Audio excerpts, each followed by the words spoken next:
ನಮಸ್ಕಾರ ಗೆಳೆಯರೆ. ಒಂದೆಡೆ ಭಾರತ ನಿರಂತರವಾಗಿ ಅಸ್ತ್ರಗಳನ್ನು ತಯಾರಿಸಿ ಜಗತ್ತನ್ನೇ ಬೆರಗುಗೊಳಿಸುತ್ತಿದ್ದರೆ, ಇನ್ನೊಂದೆಡೆ ಚೀನಾ ಕೂಡ ಅಮೆರಿಕದ ನಕಲು ಮಾಡಿ ಒಂದರ ಹಿಂದೆ ಒಂದರಂತೆ ಅಸ್ತ್ರಗಳನ್ನು ತಯಾರಿಸುತ್ತಿದೆ.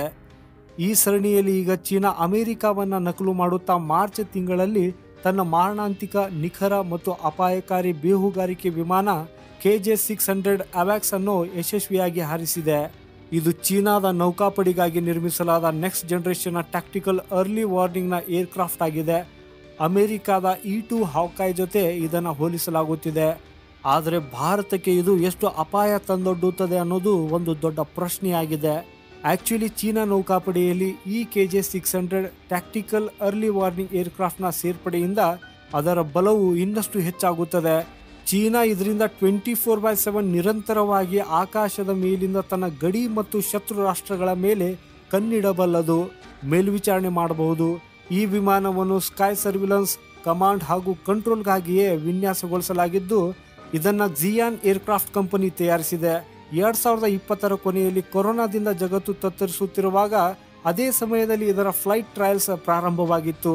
ಇದು 2 ಟರ್ಬೋಪ್ರಾಪ್ ಇಂಜಿನ್ ಹೊಂದಿದೆ. ಇದರಲ್ಲಿ ಹೆಚ್ಚಿನ ಇಂಧನವನ್ನು ಕೂಡ ತುಂಬಿಸಬಹುದು. ದೂರದ ಹಾರಾಟ ಮತ್ತು ಸರ್ವಿಲೆನ್ಸ್ ಸಾಧ್ಯವಿದ್ದು, ಇದರಲ್ಲಿ ತುಂಬಾ ದೊಡ್ಡದಾದ ಡಾರ್ಸಲ್ ರೇಡೋಮ್ ಅನ್ನು ಅಳವಡಿಸಲಾಗಿದೆ. ಇದು ಆಕ್ಟಿವ್ ಎಲೆಕ್ಟ್ರಾನಿಕ್ ಸ್ಕ್ಯಾನರ್ಡ್ ಅರೆ ರೇಡಾರ್ ಅನ್ನು ಹೊಂದಿದೆ. ಇಂತಹ ಒಟ್ಟು 4ರಿಂದ 6 ವಿಮಾನಗಳನ್ನು ಚೀನಾ ತಯಾರಿಸಿದೆ. ಈ ವಿಮಾನವನ್ನು 5-6 ಜನರು ಕೂಡಿಕೊಂಡು ಹಾರಿಸುತ್ತಾರೆ. 59.6 ಅಡಿ ಉದ್ದ ಮತ್ತು 18.9 ಅಡಿ ಎತ್ತರದ ಈ ವಿಮಾನದ ಖಾಲಿ ತೂಕ 25,401 kg ಇದೆ. ಇದು ಗರಿಷ್ಠ 693 ಕಿಲೋಮೀಟರ್ ಪ್ರತಿ ಗಂಟೆ ವೇಗದಲ್ಲಿ ಹಾರುತ್ತದೆ. ಇದರ ರೇಂಜ್ 1,250 ಕಿಲೋಮೀಟರ್ ಇದೆ. ಮಧ್ಯದಲ್ಲಿ ಇಂಧನ ಸಿಕ್ಕರೆ ಆಗ ಇದು 2,800 ಕಿಲೋಮೀಟರ್ಗಳವರೆಗೆ ಹೋಗಬಹುದು. ಇದು ಗರಿಷ್ಠ 50,000 ಅಡಿ ಎತ್ತರವನ್ನು ತಲುಪಬಹುದು. ಚೀನಾ ಮೇಲೆ ಯಾವಾಗಲೂ ಅವರ ಯಾವುದೇ ಪ್ರಾಡಕ್ಟ್ನ ಡಿಸೈನ್ ಬಗ್ಗೆ ನಕಲು ಮಾಡುತ್ತಿದೆ ಅನ್ನೋ ಆರೋಪ ಇರ್ತದೆ. ಈ ಕಾರಣಕ್ಕಾಗಿಯೇ ಈ ಅವ್ಯಾಕ್ಸ್ ವಿಮಾನವು US ನೌಕಾಪಡೆಯ ವಿಮಾನ E-2 ಹಾವ್ಕಾಯ್ಗೆ ಬಹಳಷ್ಟು ಹೋಲ್ತದೆ. ಇದರ ಹೊರಗಿನ ರಚನೆಯೂ ಕೂಡ ಅಮೆರಿಕದ ವಿಮಾನದಂತೆಯೇ ಕಾಣ್ತಾ ಇದೆ. ಅಮೆರಿಕದ ಈ ವಿಮಾನದ ಮೊದಲ ಟೆಸ್ಟ್ ಫ್ಲೈಟ್ 29 ಆಗಸ್ಟ್ 2020ರಂದು ಆಗಿತ್ತು. ಈ ಅವ್ಯಾಕ್ಸ್ನ ಫ್ಲೈಟ್ ಟೆಸ್ಟಿಂಗ್ 2021ರಲ್ಲಿ ಪ್ರಾರಂಭವಾಯಿತು. 2023ರ ಅಂತ್ಯದವರೆಗೆ ಈ ಪ್ರಕ್ರಿಯೆಯು ಮುಂದುವರಿಯಿತು. ಈ ವಿಮಾನವನ್ನು ಚೀನಾದ ಯಾವುದೇ ವಿಮಾನ ವಾಹಕ ಯುದ್ಧ ನೌಕೆಯಲ್ಲಿ ನಿಯೋಜಿಸಬಹುದು. ಅಂದರೆ ಅದು ತನ್ನ ಯುದ್ಧ ನೌಕೆಗಳ ಕ್ಯಾರಿಯರ್ ಗ್ರೂಪ್ಸ್ಗಳನ್ನು ಆಕ್ಟಿವ್ ಇರಿಸುವುದಕ್ಕಾಗಿ ಚೀನಾದ ನೌಕಾಪಡೆಯು ಈ ವಿಮಾನವನ್ನು ಜಗತ್ತಿನ ಯಾವುದೇ ದೇಶದ ಮೇಲೆ ಹೋಗಿ ಹಾರಿಸಬಹುದು.